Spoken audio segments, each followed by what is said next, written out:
जय श्री कृष्णा। भारतवर्ष में एक प्रतापी और दानी राजा रहा करता था।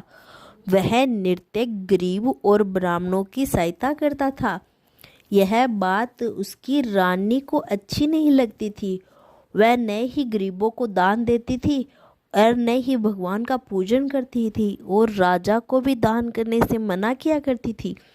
एक दिन राजा शिकार खेलने वन में को गए हुए थे तो रानी महल में अकेली थी। उसी समय बसवती देव साधु वेश में राजा के महल में भिक्षा के लिए गए और भिक्षा मांगी। रानी ने भिक्षा देने से इनकार किया और कहा, हे साधु महाराज, मैं तो दान पुण्य से तंग आ गई हूँ। मेरा पति सारा धन लुटाते रहते हैं। मेरी इच्छा है कि हमारा धन नष्ट हो जाए और फिर न रहेगा बांस न बजेगी बांसुरी। साधु ने कहा, देवी तुम तो बड़ी विचित्र हो। धन संतान तो सभी चाहते हैं, पुत्र लक्ष्मी तो पापी के घर भी होना चाहिए। यदि तुम्हारे पास अधिक है तो तुम भूखों को भोजन दो, प्यासों के लिए प्याऊ बनवाओ, मुसाफिरों के लिए धर्मशाला खुलवाओ। जो निर्धन अपनी कुंवारी कन्याओं का विवाह नहीं कर सकते उनका विवाह करा दो। ऐसे और कई काम हैं जिनके करने से तुम्हारा यश परलोक में फैलेगा। परंतु रानी पर उपदेश का कोई प्रभाव ना पड़ा। वह बोली, महाराज आप मुझे कुछ न समझाइए। मैं ऐसा धन नहीं चाहती जो हर जगह बांटती फिरूं। साधु ने उत्तर दिया, यदि तुम्हारी ऐसी इच्छा है तो तथास्तु। तुम ऐसा करना कि बृहस्पतिवार को घर में लेपकर पीली मिट्टी से अपना सिर धोकर स्नान करना, भट्टी चढ़ाकर कपड़े धोना। ऐसे करने से आपका सारा धन नष्ट हो जाएगा। इतना कहकर वह साधु महाराज वहाँ से आलोप हो गए। साधु के अनुसार कई बातों के अनुसार करते हुए रानी को केवल 3 बृहस्पतिवार ही बीते थे। उनकी समस्त धन संपत्ति नष्ट हो गई। भोजन के लिए राजा का परिवार तरसने लगा। तब एक दिन राजा ने रानी से बोला कि हे रानी, तुम यही रहो, मैं दूसरे देश को जाता हूँ, क्योंकि यहाँ पर सभी लोग मुझे जानते हैं, इसीलिए मैं कोई छोटा कार्य नहीं कर सकता। ऐसा कहकर राजा प्रदेश चला गया। वहाँ वह जंगल से लकड़ी काटकर लाता और शहर में बेचता। इस तरह से वह अपना जीवन व्यतीत करने लगा। इधर राजा के प्रदेश जाते ही रानी और दासियां दुखी रहने लगी।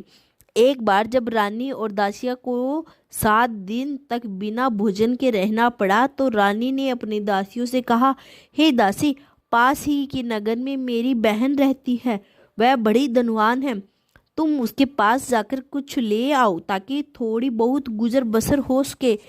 दासी रानी की बहन के पास गई। उस दिन गुरुवार था और रानी की बहन उस समय बृहस्पतिवार व्रत की कथा सुन रही थी। दासी ने रानी की बहन को अपनी रानी का संदेश दिया, लेकिन रानी की बड़ी बहन को कोई उत्तर नहीं दिया। जब दासी को रानी की बड़ी बहन से कोई उत्तर नहीं मिला तो वह बहुत दुखी हुई और उसे क्रोध भी आया।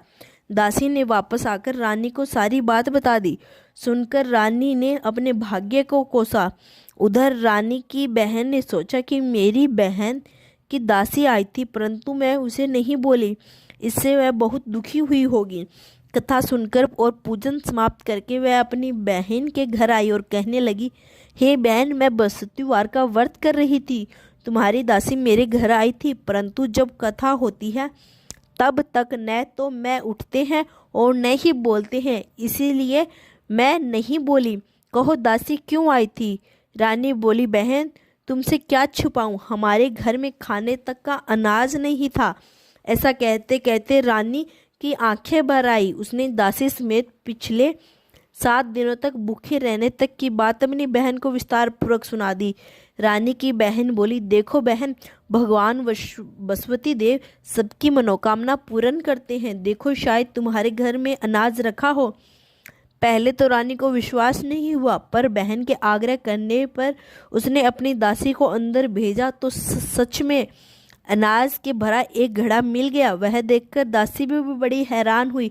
दासी कहने लगी, हे रानी, जब हमको भोजन नहीं मिलता तो हम व्रत ही तो करते हैं, इसीलिए क्यों न इनसे व्रत और कथा की विधि पूछ ली जाए ताकि हम भी व्रत कर सके। तब रानी ने अपनी बहन से बसवतीवार व्रत के बारे में पूछा। उसकी बहन ने बताया कि बसवतीवार के व्रत के चने की दाल और मुनन्ना से विष्णु भगवान के केले की जड़ से पूजन करें तथा दीप जलाएं, व्रत तथा कथा सुने और पीला भोजन ही करें, इससे बसवती देव प्रसन्न होते हैं।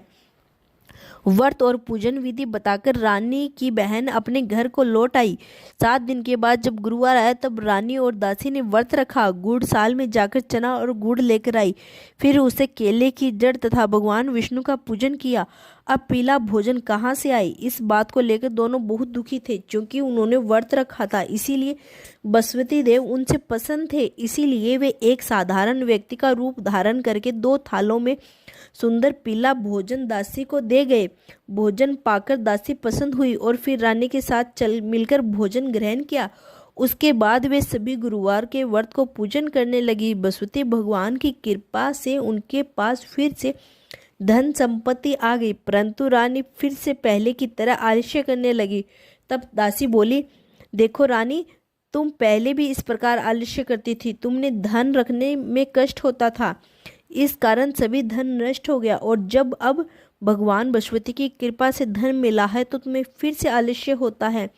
रानी को समझाते हुए दासी कहती कि बड़ी मुसीबतों के बाद हमने यह धन पाया है, इसलिए हम दान पुण्य करना चाहिए, भूखे मनुष्य को भोजन करवाना चाहिए और धन की शुभ कार्यों में खर्च करना चाहिए, जिससे तुम्हारे कुल का यश बढ़ेगा, स्वर्ग की प्राप्ति होगी और पितर प्रसन्न होंगे।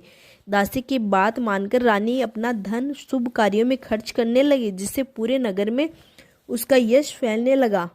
बसवतीवार व्रत कथा के बाद श्रद्धा के साथ आरती की जानी चाहिए। उसके बाद प्रसाद बांटकर उसे ग्रहण करना चाहिए। जय श्री कृष्णा। अगर आपको वीडियो पसंद आई हो तो चैनल को सब्सक्राइब करना न भूलें